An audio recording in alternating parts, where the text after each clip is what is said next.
سائم، سائم مجھے بچاؤ، وہ چلائی تھی کیونکہ بڑی بے دردی سے ساجد نے اس کا دوپٹہ اتار کے پھینکا تھا۔ میں نے کہا ہاتھ مت لگانا اسے ساجد پلیز۔ ساجد کہنے لگا کیسے نہ ہاتھ لگاؤں، اس لڑکی نے مجھے تھپڑ مارا تھا۔ وہ رو رہی تھی، اس نے بڑی بے بسی سے ساجد کے سامنے ہاتھ جوڑے تھے۔ میرے باقی کے سارے دوست بھی وہیں کھڑے تھے۔ میں اپنے ہاتھوں کی گرفت کو چھڑوانے کی کوشش کر رہا تھا، جتنی میری طاقت تھی ساری میں اپنے ہاتھوں پہ صرف کر چکا تھا۔ میرے ہاتھوں کی کلائیاں سرخ ہو چکی تھیں، لیکن رسیوں کی گرفت خاصی مضبوط تھی۔ میں ہاتھ چھڑوا نہیں پا رہا تھا۔ وہ ہاتھ جوڑ کے کہنے لگی تم میرے منہ پہ تھپڑ مار لو، خدا کے لیے مجھے کچھ مت کہنا۔ لیکن بہت گھناؤنا کھیل کھیلا تھا اس نے۔ کہنے لگا ایک تیر سے دو شکار کروں گا، تمہیں تمہارے عاشق کے سامنے برباد کروں گا، اور تمہیں یوں برباد ہوتا دیکھ کے سائم کی جو حالت ہوگی، او مائی گاڈ، جیتے جی مرنا کسے کہتے ہیں یہ سائم کو اب پتہ چلے گا۔ بہت شوق تھا اسے ہیرو بننے کا، میرا گریبان پکڑ کے مجھے دھکا دینے کا۔ تب تو صرف میں نے کس کرنے کے لیے کہا تھا، لیکن آج جو کچھ تمہارے ساتھ میں کروں گا نا فرحین میڈم، تم نہ جی پاؤ گی نہ مر پاؤ گی۔ میں نے کہا ساجد خدا کے لیے ہاتھ بھی مت لگانا، لیکن وہ سب کے سامنے اس کے کپڑے پھاڑنے لگا، اور میرا جی چاہا کہ زمین پھٹے اور میں اس میں دفن ہو جاؤں، یا پھر سب کے سب زمین میں دھنس جائیں، کچھ بھی ایسا ہو جائے کہ میری فرحین کی عزت بچ جائے۔ اس کی سسکیاں، اس کے آنسو، میں نہ آنکھیں بند کر پا رہا تھا نہ کھول پا رہا تھا۔ آنکھیں بند کرتا تاکہ اسے بے حجاب نہ دیکھ سکوں، تو اس کی سسکیاں اور اس کی پکار مجھے آنکھیں کھولنے پہ مجبور کرتی۔ سائم مجھے بچا لو، خدا کے لیے مجھے بچا لو۔ آنکھیں کھولتا تو جو کچھ اس کے ساتھ ہو رہا ہوتا وہ میرے لیے ایک بہت بڑی اذیت تھی۔ میں پوری قوت سے چلا رہا تھا، مجھے لگ رہا تھا کہ یوں شدت سے چلانے سے میری رگیں پھٹ جائیں گی، شاید کوئی میری پکار سن کے مدد کو آ جائے، پر کوئی نہیں آیا۔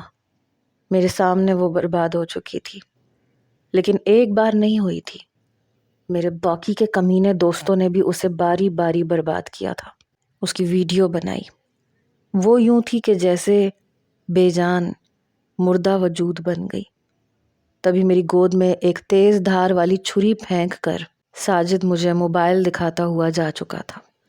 کہنے لگا تم دونوں نے ذرا بھی ہوشیاری دکھانے کی کوشش کی تو یہ ویڈیو وائرل ہو جائے گی، اور مجھے پتا ہے کہ تم اپنی محبوبہ کو بدنام تو بالکل نہیں کرنا چاہو گے۔ ویسے بڑی خوبصورت ہے، بہت مزہ آیا، ہم سب نے بہت انجوائے کیا۔ اس کے لفظ ایسے تھے کہ میرا جی چاہا میں مر جاؤں یا سامنے کھڑے ان چاروں کو جان سے مار ڈالوں۔ فلیٹ کا دروازہ بند کر کے وہ جا چکے تھے۔ میں نے اسی چھری سے اپنی رسیاں کاٹی، اور بڑی مشکل سے کاٹی، لیکن چھری بہت تیز تھی۔ کچھ ہی تگ و دو کے بعد میرے ہاتھ آزاد ہو چکے تھے۔ میں نے جلدی سے اپنے پاؤں بھی کھولے اور بھاگتا ہوا فرحین کے پاس آیا، جو بے حجاب ایک کونے میں لیٹی ہوئی تھی۔ جلدی سے میں اس کے قریب گیا، اس کے ہونٹوں کے قریب سے خون بہہ رہا تھا۔ بڑی درندگی دکھائی تھی سب نے، میرے آنسو اس کے رخسار پہ گر رہے تھے۔ وہ بالکل مردہ سی لگ رہی تھی۔ میں اسے اٹھا کے فلیٹ کے نیچے لے کے آیا۔ رات کا اندھیرا چھا چکا تھا، کئی گھنٹے ان لوگوں نے اپنی درندگی کا مظاہرہ دکھایا تھا۔ اپنی گاڑی کی پچھلی نشست پہ لٹا کے میں اسے ہاسپٹل لے گیا۔ لیڈی ڈاکٹر نے جب اس کی حالت دیکھی تو کہنے لگی یہ کون ہے؟ میں نے کہا یہ میری بیوی ہے، اس کے ساتھ گناہ ہوا ہے۔ یہ سن کے وہ کہنے لگی کہ بہت برے طریقے سے اس لڑکی کے ساتھ زیادتی کی گئی ہے، اس کی حالت بہت خراب ہے۔ بڑی مشکل سے اس کی بلیڈنگ روکی گئی تھی، وہ بے ہوش ہو چکی تھی، اور میرا بس نہیں چل رہا تھا کہ میں ان چاروں کے ساتھ کیا نہ کر گزروں۔ لیکن مجھے اس وقت فرحین کی زندگی پیاری تھی۔ پتہ نہیں اس کے گھر والوں کا کیا حال ہوا ہوگا، کیونکہ اس کی حالت ایسی نہیں تھی کہ وہ ہوش میں آتی اور گھر جا سکتی۔ اس کے والد تھے، والدہ تو تھی ہی نہیں، ایک بہن تھی جو مری کے ہاسٹل میں پڑھتی تھی، اور اس کی فیملی میں کوئی بھی نہیں تھا۔ بہرحال میں رات بھر اسی کے ساتھ ہاسپٹل میں رہا۔ صبح اسے کچھ ہوش آئی، لیکن وہ بالکل گمسم تھی۔ ڈاکٹر کہنے لگے کہ اب آپ اپنی بیوی سے مل سکتے ہیں۔ میں اس کے کمرے میں گیا، پھٹی پھٹی آنکھوں سے پنکھا دیکھ رہی تھی، آنکھوں کے کناروں سے آنسو تکیے بھگو رہے تھے۔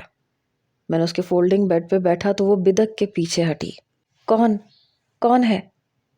میں نے کہا میں ہوں، سائم۔ اس کی ذہنی حالت ٹھیک نہیں لگ رہی تھی۔ کہنے لگی کون سائم؟ میں کسی کو نہیں جانتی، جاؤ دور جاؤ یہاں سے، میرا کوئی نہیں ہے، یہاں سے چلے جاؤ، مجھے ہاتھ مت لگانا۔ میں نے کہا کیا ہو گیا فرحین؟ میں ہوں۔ پھر میرا چہرہ ٹکر ٹکر دیکھنے لگی، پھر پھوٹ پھوٹ کے رونے لگی، ہچکیوں سے سسکیوں سے۔ سائم، بس میرا نام پکارتی رہی اور روتی رہی۔ میں نے اس کا چہرہ اپنے دونوں ہاتھوں میں لیا، آنسو میرے بھی بہہ رہے تھے۔ میں نے کہا نہیں، رونا نہیں ہے، میں ہوں نا، یہ مت سمجھنا کہ میں تمہیں چھوڑ دوں گا فرحین، میں تمہیں کبھی نہیں چھوڑوں گا، تم تنہا نہیں ہو، یہ ہمارا مشترکہ دکھ ہے، میں تمہارا ساتھ کبھی نہیں چھوڑوں گا، میں تمہیں بے آسرا نہیں چھوڑوں گا، پلیز چپ کر جاؤ۔ لیکن جو کچھ اس کے ساتھ ہوا تھا، میرے لفظ اس کی تکلیف کی تسلی کے لیے بہت کم تھے۔ کہنے لگی مجھے کسی مرد کی ضرورت نہیں ہے، مجھے ہاتھ مت لگاؤ، مجھے مت لگاؤ ہاتھ۔ اس نے اپنے چہرے سے میرے دونوں ہاتھ پیچھے جھٹک دیے۔ اس کے ہاتھ میں ڈرپ لگی ہوئی تھی۔ میں نے کہا کیا کر رہی ہو؟ ہاتھ میں ڈرپ لگی ہے۔ اس کی حالت غیر ہو رہی تھی، اس کی ایک ایک اذیت مجھے اپنے اندر محسوس ہو رہی تھی۔ میں بیان نہیں کر سکتا کہ میں کس اذیت سے گزر رہا تھا۔ لگ رہا تھا زیادتی اس کے ساتھ نہیں ہوئی، میرے ساتھ ہوئی ہے۔ پھر کہنے لگی میرے بابا کہاں ہیں؟ میں پوری رات سے یہاں ہوں، میرے بابا تو میری راہ تک رہے ہوں گے۔ پتہ نہیں میں کیوں جھوٹ بول کے آئی، مجھے جھوٹ بولنے کی سزا ملی ہے، مجھے نہیں آنا چاہیے تھا، میں نے کیسے تم پہ بھروسہ کر لیا۔ اسے لگ رہا تھا جیسے میں قصوروار ہوں، اور اب تو مجھے بھی لگ رہا تھا کہ میرا قصور ہے۔ میں نے کیسے اپنے ان کمینے دوستوں پہ بھروسہ کر کے اسے بلا لیا۔ کاش کہ میں ساجد کی بات کا یقین نہ کرتا، کاش میں فرحین کو وہاں نہ بلاتا۔ میرا یہی قصور تھا، اور مجھے لگنے لگا تھا کہ میرا قصور بہت بڑا ہے۔ پورا دن وہ ہاسپٹل میں انڈر آبزرویشن رہی، یہاں تک کہ اس کی کنڈیشن کچھ بہتر ہوئی۔ میرے والد کے بار بار مجھے فون آ رہے تھے کہ تم کہاں ہو۔ میں نے کہا میں فارم ہاؤس میں ہوں، میں ابھی نہیں آ سکتا۔ اگر میں انہیں سچ بتاتا تو انہیں یقین ہی نہ آتا۔ میں چاہتا تھا کہ میں آہستہ آہستہ انہیں سب کچھ بتا دوں، لیکن ابھی ایک دم سے بتانا غیر مناسب سا لگے گا، کیونکہ وہ سمجھیں گے ہی نہیں، کیونکہ ان کی نظر میں میری زندگی میں کوئی لڑکی تھی ہی نہیں۔ ابھی تو میں نے فرحین کا ذکر کیا ہی نہیں تھا۔ بہرحال میں اسے اس کے گھر چھوڑنے گیا تاکہ اس کے باپ کو تسلی دے سکوں کہ وہ فکر نہ کریں اور میں اسے اپناؤں گا۔ جب گھر پہ گیا تو دستک دینے پہ ہی اس کے والد نے دروازہ کھولا۔ فرحین اپنی اسی کالی چادر میں لپٹی ہوئی تھی۔ مجھے فرحین کے ساتھ دیکھ کے اس کے والد کے ماتھے پہ بل پڑے۔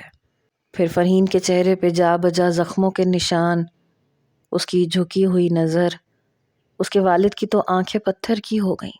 میں نے فرحین کا ہاتھ پکڑا ہوا تھا، میں اسے سہارا دیتا ہوا اندر لے کے آیا۔ اس کے والد بھی بے جان قدموں سے آہستہ آہستہ چلتے ہوئے صحن میں رکھی کرسی پہ ڈھہ گئے، پھر اپنا سر پکڑ کے رونے لگے، اپنے سر پہ ہاتھ مارنے لگے۔ وہ گم سم اپنے باپ کو دیکھ رہی تھی۔ میں اس کے والد کے پاس آیا، میں نے کہا انکل میری بات سنیں، لیکن انہوں نے مجھے دور دھکا دیا۔ دفع ہو جاؤ تم دونوں یہاں سے، میری بیٹی کو تم 24 گھنٹے بعد میرے پاس لے کے آئے ہو، اور جس حال میں لے کے آئے ہو تم کیا سمجھتے ہو میں تمہاری بات سنوں گا؟ میں نے کہا میں نے ایسا کچھ نہیں کیا۔ فرحین کی آنکھوں سے آنسو بہہ رہے تھے۔ وہ چلتے ہوئے اپنے باپ کے پاس آئی، زمین پہ بیٹھ کے اپنا سر ان کی گود میں رکھ کے پھوٹ پھوٹ کے رونے لگی۔ کہنے لگی بابا اس نے میرے ساتھ کچھ نہیں کیا، یہ وہ تھپڑ ہے جس کا جواب مجھے اس طرح سے ملا ہے۔ آپ ہی تو کہتے تھے کہ کسی کی بدتمیزی کو برداشت نہیں کرنا چاہیے، منہ توڑ جواب دے دینا چاہیے، لڑکی کمزور نہیں ہوتی۔ کیا ہوا کہ تم لڑکی ہو لیکن تمہیں بہادر ہونا چاہیے۔ پھر سے وہ سسکیوں سے رونے لگی۔ اس کے والد پتھر آنکھوں سے کبھی فرحین کو دیکھ رہے تھے اور کبھی مجھے۔ میں نے کہا آپ بے فکر رہیں، میں آپ کی بیٹی کو اپناؤں گا، میں اسے عزت بھی دوں گا۔ کہنے لگے کیا عزت دو گے تم؟ جو لڑکی 24 گھنٹے بعد اپنے گھر واپس آتی ہے وہ بدنام ہو جاتی ہے۔ جس طرح کے محلے میں ہم رہتے ہیں تمہارے ساتھ ہی وہ گھر کے اندر آئی ہے، کئی لوگوں کے ذہنوں میں سوال امڑنے بھی شروع ہو گئے ہوں گے، کیا جواب دوں گا میں؟ کل سے اب تک میں نے اپنے گھر کا دروازہ نہیں کھولا کہ کہیں کوئی پوچھ نہ لے کہ تمہاری بیٹی کہاں ہے، رات کو گھر آئی ہے کہ نہیں آئی۔ لیکن جو اس کی حالت ہے، مجھے نہیں لگتا کہ سچ چھپ پائے گا۔ میں نے کہا میں بہت جلد اپنے والدین کو لے کر آؤں گا، آپ بے فکر رہیں، میں اسے عزت دوں گا۔ میری آنکھوں سے آنسو بہہ رہے تھے، وہ مجھے یک ٹک دیکھے جا رہے تھے۔ پھر میرا ہاتھ اپنے دونوں ہاتھوں میں لے لیا، کہنے لگے ٹھیک ہے جاؤ، پر جلدی آ جانا۔ میں نے کہا ہاں میں بہت جلد آؤں گا۔ پھر فرحین کو کہا کہ اپنا خیال رکھنا۔ وہ ابھی بھی اپنے باپ کی گود میں سر رکھے روئے جا رہی تھی، اور میں یہ سوچ رہا تھا کہ کیا عورت کا یہی کام رہ گیا ہے کہ مرد کی بدتمیزیوں کو چپ چاپ برداشت کرے، اور جب جواب دے تو اس کا انجام اسے اس طرح عبرتناک طریقے سے ملے۔ میں سوچ چکا تھا کہ سب سے پہلے فرحین کو اپناؤں گا، اور اس کے بعد میں ساجد کو اور اپنے باقی دوستوں کو چھوڑوں گا نہیں۔ ان میں واحد ریحان تھا جو شامل نہیں تھا، شاید اس لیے کہ میری اور ریحان کی سوچ ملتی تھی۔ اگر اسے اس گھنونے کھیل کا پتہ چلتا تو وہ یقیناً مجھے بتا دیتا، کیونکہ وہ ایسا نہیں تھا۔ بہرحال گاڑی چلاتے ہوئے بھی میری آنکھوں میں آنسو بار بار بہر رہے تھے، سامنے کا منظر دھندلا رہا تھا۔ بہت بڑا حوصلہ چاہیے تھا مجھے فرحین کو سہارا دینے کے لیے، اسے واپس زندگی کی طرف لانے کے لیے، اور ان لوگوں کو مزہ چکھانے کے لیے جن میں سے کوئی وکیل کا بیٹا تھا اور کوئی آئی جی کا بیٹا تھا۔ سب کے باپ قانون کے رکھوالے تھے اور عزتوں کے لٹیرے۔ لیکن قسمت کو کچھ اور ہی منظور تھا۔ میں گھر آیا، میں پچھلے 24 گھنٹے سے جاگ رہا تھا، میرا سر درد سے پھٹ رہا تھا۔ گھر آتے ہی کمرے میں لیٹتے ہی میری آنکھوں میں نیند اترنے لگی۔ لگ رہا تھا میرا پورا وجود ٹوٹ رہا ہے، میرے اندر ایک عجیب سی بے چینی اور آگ سی لگی ہوئی تھی۔ مجھے بخار ہو چکا تھا اور بہت تیز بخار تھا، اتنا کہ مجھے ہوش ہی نہیں آ رہی تھی۔ میرا سر اٹھنے کو تیار نہیں تھا۔ میری والدہ پریشان تھیں، مجھے میڈیسن دی جا رہی تھی لیکن بے اثر ہو رہی تھی۔ مجھے یہ یاد تھا کہ میں بخار کی حدت میں لیٹا ہوا ہوں، اب مجھ سے اٹھا نہیں جا رہا۔ باتوں کی آوازیں آ رہی ہیں کہ 2 دن ہو گئے ہیں، 3 دن ہو گئے ہیں، بخار اترنے کا نام نہیں لے رہا۔ ڈاکٹر گھر آتا تھا، انجیکشن لگاتا تھا، میڈیسن بدلتا رہتا تھا۔ اندر ہی اندر میں چاہ رہا تھا کہ میں جلدی سے ٹھیک ہو جاؤں، فرحین کو اپنانا بھی تو تھا۔ 8 دن بعد جا کے میرے بخار کا زور ٹوٹا۔ 8 دن بعد میرے ہاتھ سے ڈرپ اتری۔ صرف بخار میں ایک پانی تھا جو میں پی رہا تھا۔ میرے والد اور ارسل مجھے سہارا دے کے واش روم لے جاتے تھے، مجھے ہوش ہی نہیں آتا تھا۔ میری والدہ نظر کی اور نہ جانے کون کون سی دعائیں پڑھ کے مجھ پہ پھونکتی تھیں کہ میرے بیٹے کو بڑی گندی نظر لگ گئی ہے۔ لیکن انہیں کیا پتا تھا کہ کیا گزر چکا ہے۔ جو حادثہ ہو چکا تھا وہ مجھے بھی اندر سے جھنجھوڑ چکا تھا، توڑ چکا تھا۔ 8 دن بعد میں نے کھانا کھایا، ابھی بھی مجھے 102 بخار تھا، لیکن پھر بھی مجھے ہمت کرنی تھی۔ میں نے سوچا کہ مجھے فرحین سے بات کرنی چاہیے۔ میں نے اسے فون کیا لیکن وہ فون نہیں اٹھا رہی تھی۔ پھر مجھے یاد آیا کہ شاید اس کا فون اسی فلیٹ میں رہ گیا تھا۔ سمجھ نہیں آ رہی تھی کہ اس سے رابطہ کیسے کروں۔ تبھی ریحان کی کال آئی۔ پہلے بھی اس کی کئی مس کالز آ چکی تھیں، لیکن شاید بخار کی وجہ سے میں نہیں اٹھا پایا۔ میں نے اسے فون کیا، کہنے لگا کہاں ہو تم؟ میں نے کہا میں بخار میں تھا، موبائل شاید سائلنٹ پہ لگا تھا، کسی کا دھیان ہی نہیں گیا۔ کہنے لگا بہت غضب ہو گیا، میرا دل دھک سے رہ گیا۔ میں نے کہا کیا ہوا ہے؟ کہنے لگا یار تمہیں پتہ ہے فرحین کے ساتھ کیا ہوا ہے؟ مجھے لگا میں اگلا سانس لینا بھول گیا ہوں۔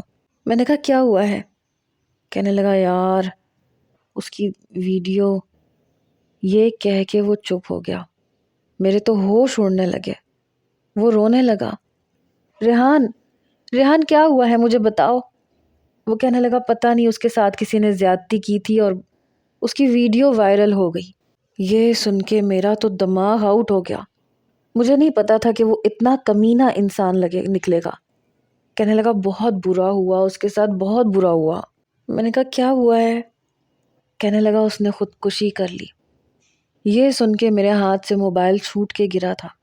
میں نے لحاف ایک طرف پھینکا، میں اٹھ کے کھڑا ہو گیا، حالانکہ ابھی بھی میرا سر چکرا رہا تھا۔ لیکن بات کچھ ایسی تھی کہ میں رک ہی نہیں پایا۔ تیز قدموں سے میں کمرے سے باہر نکلا، حالانکہ میرے قدم ڈگمگا رہے تھے۔ میری والدہ مجھے دیکھ کے کہنے لگی کہ کہاں جا رہے ہو؟ ابھی بھی تمہارا بخار نہیں اترا۔ میں نے کہا مجھے جانے دیں امی۔ میں نے اپنی ماں کا ہاتھ بری طرح سے پیچھے جھٹکا۔ میری والدہ میرے پیچھے آنے لگی۔ میں جلدی سے گاڑی میں بیٹھا، چوکیدار سے کہا دروازہ کھولو، جلدی کرو۔ مجھے لگ رہا تھا جیسے میں جاؤں گا اور اسے بچا لوں گا۔ بہت رف ڈرائیو کرتے ہوئے، کئی گاڑیوں سے ٹکراتے ٹکراتے بچتے ہوئے میں فرحین کے گھر پہنچا، مگر تالا لگا ہوا تھا۔ یہ دیکھ کے میرا دماغ گھوم کے رہ گیا۔ میں نے کسی پڑوسی سے پوچھا تو وہ کہنے لگے کہ وہ لڑکی تو بڑی بد کردار نکلی، اس کی تو ویڈیو دیکھ کے اس کے باپ کو ہارٹ اٹیک ہو گیا، مر گیا وہ۔ پھر لوگوں کی لان تان سن کے اس لڑکی نے بھی خودکشی کر لی۔ لاوارث سمجھ کے اسے محلے والوں نے دفنا دیا۔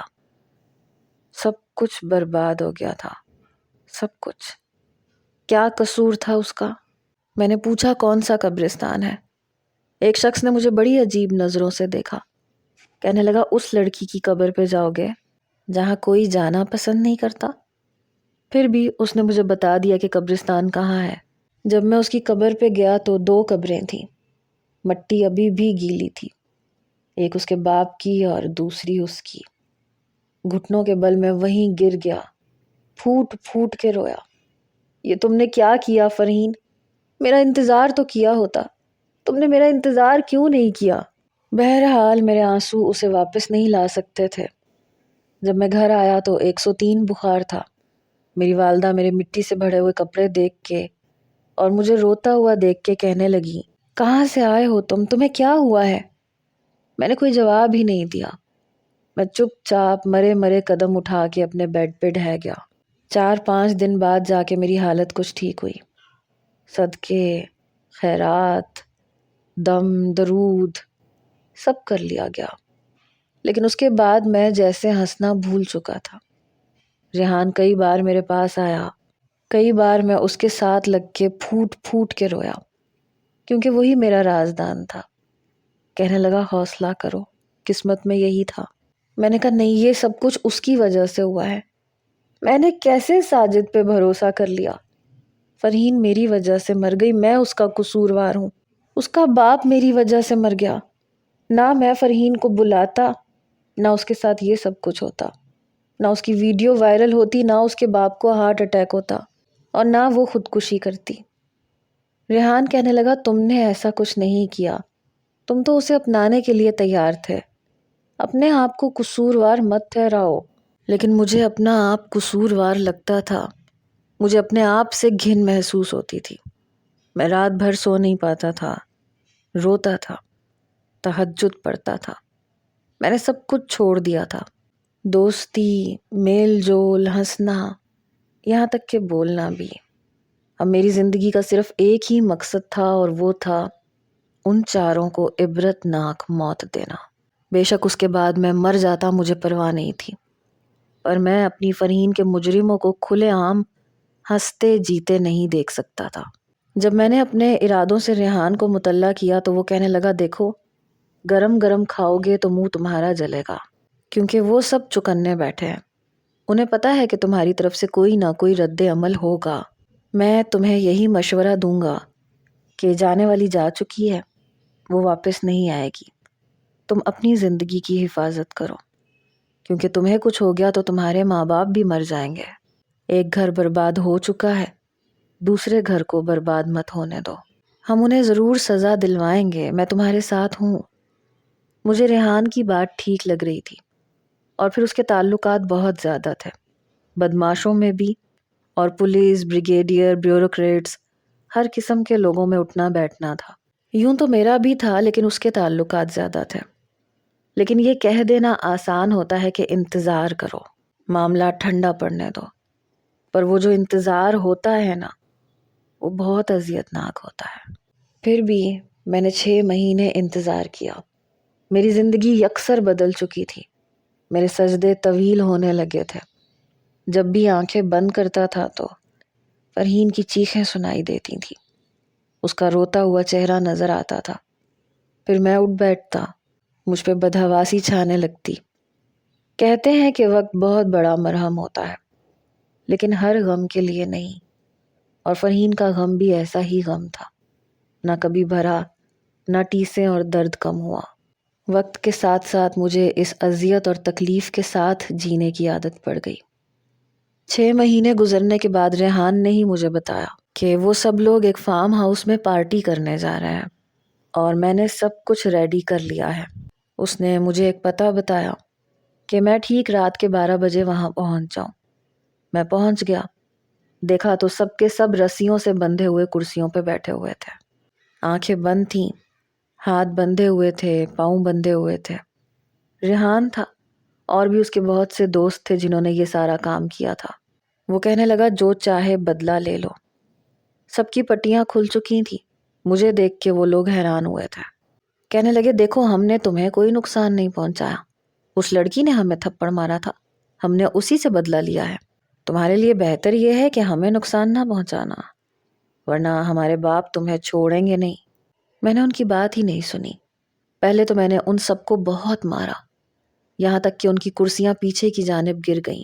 ساجد کو تو میں نے اتنا مارا کہ اس کی شکل بگاڑ کے رکھ دی۔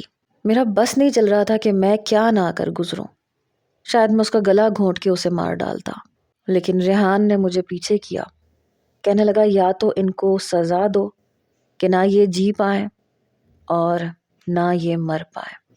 پھر جو کچھ اس نے مجھے بتایا میرے خیال سے وہ سزا کافی تھی۔ جس مردانگی پہ انہیں بہت گھمنڈ تھا کہ وہ لڑکیوں کی زندگی برباد کرتے تھے، میں نے ان کی وہ مردانگی ان سے چھین لی۔ چیخو پکار تھی جو اس وقت وہاں ہو رہی تھی۔ میں نے کہا اب تم لوگ اس قابل بھی نہیں ہو کہ اپنی بیوی کو بھی اپنی شکل دکھا سکو، جاؤ اب جا کے اپنی زندگی انجوائے کرو۔ میں نے تمہیں جان سے نہیں مارا، لیکن تم لوگوں کے لیے جینے کا کوئی حق بھی نہیں دیا۔ بہرحال میں وہاں سے واپس آ چکا تھا۔ ریحان کہنے لگا کہ تم پہ کوئی کیس نہیں ہوگا، تم پہ کوئی بات نہیں آئے گی، کیونکہ ان کی زبانیں تک ہم نے کاٹ دی تھی، نہ وہ بیان دے سکتے تھے نہ لکھ سکتے تھے کیونکہ انگلیاں بھی کٹ چکی تھیں۔ ان کو بالکل معذور سا کر دیا گیا تھا۔ دیکھنے والوں کو یہی لگتا تھا کہ کسی ڈاکو بدماش لٹیرے کے ہتھے وہ چاروں لڑکے چڑھ چکے ہیں، اس لیے ان کا یہ حال ہوا ہے۔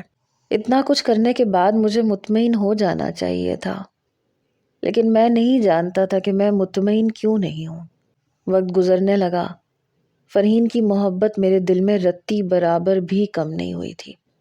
لگتا تھا جیسے ابھی بھی میری دھڑکنوں میں اس کی دھڑکنیں چلتی ہیں، میری سانسوں میں اس کے سانس لینے کی آواز مجھے آتی ہے۔ لگتا تھا کہ میرے اندر وہ جیتی ہے اور مجھے یہی زندگی چاہیے تھی جو اس کے سنگ گزر جاتی۔ میں اپنی زندگی میں کسی دوسری لڑکی کو شامل نہیں کرنا چاہتا تھا، لیکن میں بھول گیا تھا کہ اس کی ایک بہن بھی ہے۔ شاید وہ اپنی بہن اور اپنے والد کا صدمہ برداشت نہیں کر پائی تھی اور وہ واپس ہاسٹل چلی گئی تھی، لیکن میں بھول گیا تھا کہ اس کی بہن یوں میری زندگی میں آئے گی۔ اس کا گھر دیکھ کے میرے ہوش اڑے تھے۔ محلے والوں کی باتوں سے پتہ چلا کہ قصہ ابھی ختم نہیں ہوا۔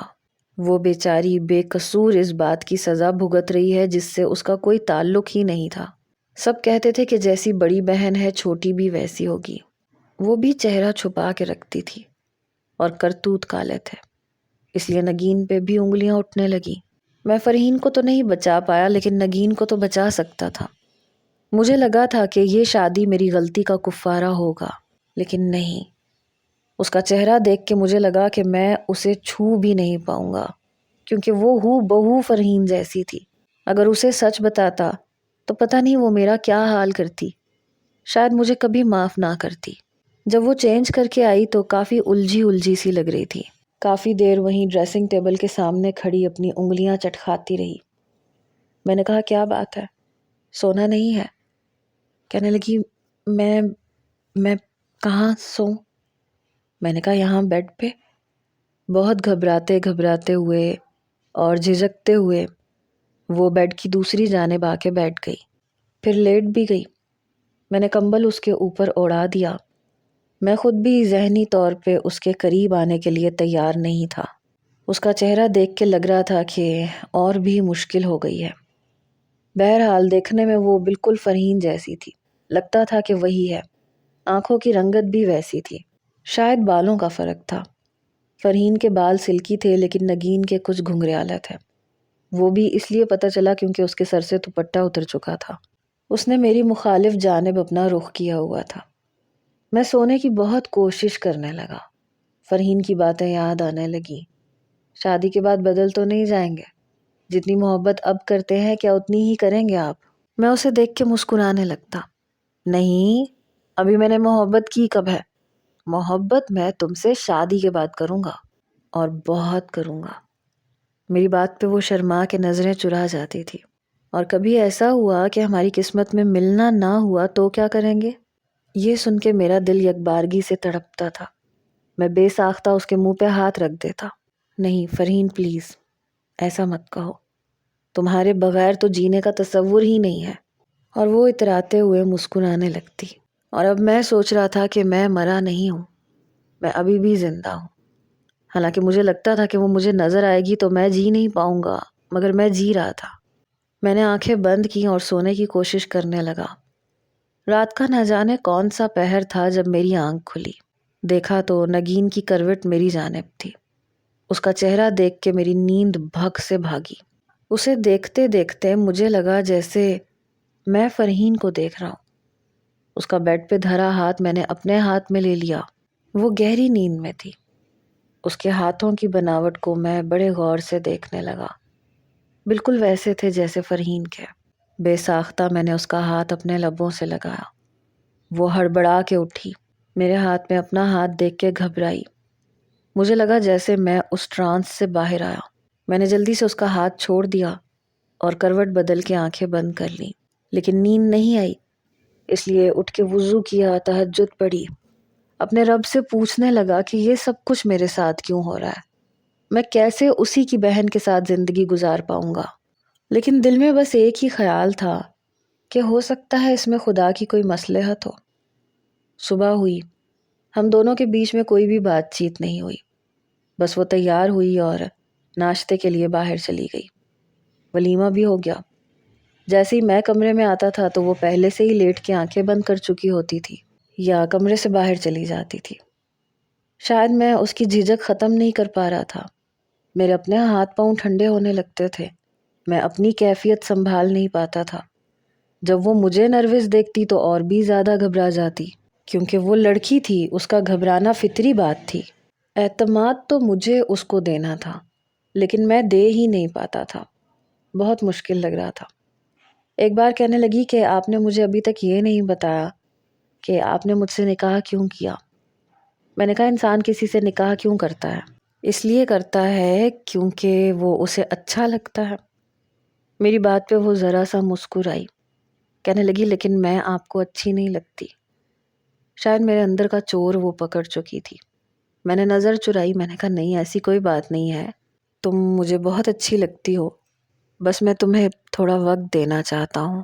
میں نے جان بوجھ کے یہ بات سامنے رکھی۔ کہنے لگی اور اگر میں یہ کہوں کہ مجھے وقت نہیں چاہیے تو؟ اس کی اس غیر متوقع بات پہ میں گھبرا گیا۔ کبھی دل میں آتا تھا کہ اسے سب کچھ سچ بتا دوں، پھر ڈر جاتا تھا کہ کہیں مجھے چھوڑ کے نہ چلی جائے، اسی اندھیرے میں نہ چلی جائے جہاں سے میں اسے نکال کے لایا ہوں۔ پھر کہنے لگی کہ آپ کو کون سی پریشانی ہے، مجھے بتائیے، کیونکہ مجھے لگتا ہے کہ آپ بے چین رہتے ہیں، آپ چاہ کے بھی میرے قریب نہیں آ پاتے۔ میں بہت نروس ہوں۔ ایک طرف آپ محبت کا دعویٰ کرتے ہیں، دوسری طرف آپ کی آنکھوں میں میرے لیے مجھے کبھی محبت نظر نہیں آتی۔ پتہ نہیں کون سا خوف ہے جو آپ کی آنکھوں میں مجھے نظر آتا ہے۔ مجھے نہیں پتا تھا کہ وہ مجھے اتنا پڑھ لے گی۔ میں نے کہا نہیں، کوئی خوف نہیں ہے۔ کہنے لگی کیا چھپا رہے ہیں؟ اگر کچھ چھپا رہے ہیں تو بتا دیں۔ میں نے کہا نہیں، میں کچھ بھی نہیں چھپا رہا۔ اس نے میرے ہاتھ پہ ہاتھ رکھا۔ ایک بے ساختہ سا عمل تھا۔ میں نے بری طرح سے اس کا ہاتھ جھٹک دیا۔ کہنے لگی کیا ہوا ہے؟ میں نے کہا نہیں، کچھ نہیں، میں سونا چاہتا ہوں۔ مجھ پہ پھر سے بدحواسی چھانے لگی۔ میں تکیہ درست کر کے لیٹ گیا۔ وہ اپنا تکیہ درست کر کے لیٹ گئی۔ وہ میری طرف دیکھے جا رہی تھی۔ میں نے کہا ایسے کیا دیکھ رہی ہو، سونا نہیں ہے تم نے؟ کہنے لگی آپ بہت اچھے انسان ہیں۔ اب میں اسے کیا بتاتا کہ میں کیسا انسان ہوں؟ ابھی اسے یہ نہیں پتا تھا کہ اس کی بہن کا قصوروار میں ہوں۔ پھر کہنے لگی مجھے آپ سے کچھ کہنا ہے۔ میں نے کہا ہاں بولو کیا کہنا ہے۔ میرا بازو سیدھا کر کے اپنا سر اس نے میرے بازو پہ رکھا۔ اب مجھے لگا جیسے میرے پورے وجود میں کرنٹ سا دوڑ گیا۔ میری بدلتی ہوئی رنگت کو دیکھ کے اس نے اپنا ہاتھ میرے چہرے پہ رکھا۔ میں نے اپنے دوسرے ہاتھ سے اس کا ہاتھ اپنے چہرے سے پیچھے کیا۔ میں نے کہا پلیز فرحین۔ پتہ نہیں کیوں میرے منہ سے بے ساختہ نکلا، میں بری طرح سے گڑبڑا کے رہ گیا۔ میرا مطلب ہے نگین۔ میں نے جلدی سے بات کو سنبھالا، لیکن میں جانتا تھا کہ وہ کہے گی کہ آپ فرحین کو کیسے جانتے ہیں، آپ نے یہ نام کیوں لیا؟ کیونکہ اس نے تو مجھے ابھی تک فرحین کا نام نہیں بتایا تھا، اپنے بارے میں اس نے مجھے کچھ بھی نہیں بتایا تھا، لیکن اس نے مجھ سے پوچھا ہی نہیں۔ کہنے لگی کیا ہوا؟ مجھے دیکھ کے فرحین یاد آتی ہے آپ کو؟ یہ سن کے میں نے اسے بڑی حیرت سے دیکھا۔ ایک زوردار جھٹکا لگا تھا مجھے، وہ میرے اور بھی قریب ہو گئی۔ آپ کو کیا لگتا ہے کہ میں آپ سے انجان ہوں؟ نہیں سائم، میں آپ سے انجان نہیں ہوں، میں سب کچھ جانتی ہوں۔ یہ میرے لیے ایک بہت بڑا انکشاف تھا۔ وہ سب کچھ جانتی تھی تو پھر مجھ سے نفرت کیوں نہیں کرتی تھی؟ کہنے لگی میں جان بوجھ کے آپ کے آفس میں آئی تھی کیونکہ فرحین نے مجھے آپ کے بارے میں سب کچھ بتایا تھا۔ وہ ہر بات مجھ سے کرتی تھی، یہاں تک کہ مرنے سے پہلے بھی اس نے مجھی سے آخری بار بات کی تھی۔ تب میں بہت روئی تھی، اسے کہا تھا کہ میرا انتظار کرو، ایسا قدم مت اٹھانا، لیکن یہ کہہ کے وہ رونے لگی۔ کہنے لگی اس نے کہا تھا کہ سائم بہت اچھا انسان ہے۔ پھر کہنے لگی میں دیکھنا چاہتی تھی کہ آپ کتنے اچھے انسان ہیں، اسی لیے میں آپ کے آفس میں آئی تھی۔ مجھے جاب کی ضرورت نہیں تھی کیونکہ میرے بابا کی دکانیں ہیں اور ان کا کرایہ آتا تھا، میں بنا جاب کے بھی اپنا گزر بسر کر سکتی تھی۔ میں یہ دیکھنا چاہتی تھی کہ آپ کے نزدیک فرحین کی کیا اہمیت ہے اور آپ کتنے اچھے انسان ہیں۔ آپ چاہتے تو مجھے نہ اپناتے، میں فرحین تو نہیں تھی۔ بنا دیکھے آپ نے مجھ سے نکاح کر لیا، صرف اس لیے کہ فرحین کی بہن ویسی زندگی نہ گزارے، وہ موت نہ مرے جو فرحین نے اختیار کی۔ اس کی باتیں سن کے مجھے لگ رہا تھا کہ کوئی بوجھ ہے جو میرے دل سے، میرے دماغ سے آہستہ آہستہ سرک رہا ہے۔ وہ میرے قریب آ رہی تھی اور وہ بہت قریب نزدیک ہو چکی تھی، اتنا قریب کہ اپنا ہی دل مجھے اس کے سینے میں دھڑکتا ہوا سنائی دے رہا تھا۔ سائم مجھے آپ سے کوئی شکایت نہیں ہے کیونکہ آپ کا قصور نہیں تھا۔ اگر آپ جانتے تو آپ کبھی بھی فرحین کو وہاں نہ بلاتے۔ مجھے آپ کا کیئر کرنا اچھا لگا تھا۔ اس رات بس اسٹاپ پہ میرے لیے کھڑے رہنا، آپ کا نظریں جھکائے رکھنا۔ آپ چاہیں تو آپ مجھے فرحین کہہ سکتے ہیں، مجھے برا نہیں لگے گا۔ آپ چاہیں تو آپ مجھے فرحین سمجھ سکتے ہیں، مجھے ویسا پیار بھی کر سکتے ہیں اور مجھے یہ اچھا لگے گا۔ یہ کہتے ہوئے وہ میرا بازو اپنی کمر پہ رکھ چکی تھی۔ پھر فاصلے خود بخود ختم ہوتے گئے، میں نے اسے اپنی پناہوں میں لے لیا۔ لگ رہا تھا کہ اب میرے دل و دماغ پہ کوئی بوجھ نہیں۔ شروعات اس نے کی تھی میرے قریب آنے کی اور میں نے اس کا ساتھ دیا تھا، لیکن میں نے اسے کبھی بھی فرحین نہیں کہا تھا، نگین ہی کہتا تھا، کیونکہ جو کچھ فرحین کے ساتھ ہوا اس کا نام لیتے ہوئے وہ ساری اذیت پھر محسوس ہونے لگتی تھی، اور میں نہیں چاہتا تھا کہ اس کا نام لے کے نگین کو بھی تکلیف دوں اور خود کو بھی۔ وہ میرے والدین کا خیال رکھتی تھی اور میرا بھی، اور پھر آہستہ آہستہ میرے گھر والوں کا رویہ بھی اس کے ساتھ اچھا ہوتا چلا گیا۔ اسے دل جیتنے کا ہنر آتا تھا، جیسے میرا دل جیتا ویسے میرے والدین کا بھی جیت لیا۔ میں یہ نہیں کہتا کہ مجھے نگین سے محبت نہیں ہوئی، ظاہر سی بات ہے وہ میری بیوی تھی اور بہت اچھی تھی، بہت زیادہ اچھی، لیکن جتنی محبت وہ مجھ سے کرتی تھی میں اتنی نہیں کر پایا۔ وہ میری آہٹ تک کو پہچان جاتی تھی۔ اللہ نے مجھے ایک بیٹا بھی دیا، بیٹی بھی، لیکن آج بھی جب فرحین یاد آتی ہے تو وہ حادثہ مجھ پہ کئی گھنٹے سوار رہتا ہے۔ ایسے واقعات کسی گہرے زخم کی طرح ہر انسان کے اندر ہمیشہ ہرے رہتے ہیں، لیکن نگین کے آنے سے یہ ضرور ہوا تھا کہ اب ہر وقت مجھ پہ بدحواسی، بے چینی، پریشانی یہ سب سوار نہیں رہتا تھا۔ میرے بچے تھے جن کی موجودگی میں میں اپنے ماضی کو زیادہ سوچ نہیں پاتا تھا۔ کبھی سوچنے کی کوشش بھی کرتا تو نگین میرے کندھے پہ سر رکھ کے اپنا ہاتھ میرے گلے میں ڈال لیتی۔ کیا سوچ رہا ہے؟ ادھر میری طرف دیکھے۔ میں اس کی طرف دیکھتا تو اپنی آنکھیں پٹ پٹانے لگتی۔ زیادہ سوچا مت کرے، سوچتے ہوئے اور بھی زیادہ پیارے لگتے ہیں، پھر مجھے زیادہ پیار آتا ہے۔ میں نے کہا اچھا، کتنا پیار آتا ہے؟ میرے رخسار پہ اپنے لب رکھ دیتی، بہت زیادہ۔ میں نے کہا تھوڑی شرم آتی ہے؟ اس نے نفی میں سر ہلایا۔ جس نے کی شرم اس کے پھوٹے کرم، اب اپنے شوہر سے شرم کروں گی تو پھر پیار کسے کروں گی؟ میں نے کہا 2 بچے ہیں ہمارے، اور دیکھو سو نہیں رہے، فہد کی آنکھیں ہلکی ہلکی سی کھلی ہوئی ہیں۔ میں نے کہا کیا سوچے گا کہ اس کی ماما کتنی بے شرم ہے؟ وہ ہنسنے لگی۔ ہاں، اب میرا شوہر اتنا زیادہ شریف ہوگا تو مجھے تو بے شرم ہونا پڑے گا نا۔ میاں بیوی میں سے کسی ایک کو تو تھوڑا سا بے شرم ہونا پڑتا ہے، ورنہ تو میں کون اور تو کون والی بات ہو جاتی ہے۔ میں اس کی بات پہ ہنسے بغیر نہیں رہ سکتا تھا۔ میں نے اس کا ناک پکڑ کے دبایا۔ 2 بچے ہیں ہمارے، ابھی بھی تمہیں لگتا ہے کہ میں ان رومانٹک ہوں؟ کہنے لگی لو، بچوں کا رومانس سے کیا تعلق، وہ تو ویسے بھی ہو جاتا ہے۔ اس کی بات پہ میں کھلکھلا کے ہنسا تھا۔ اچھا سچ میں بتاؤں کہ کیسی ہے؟ میری بات پہ وہ جھینپ کے رہ گئی۔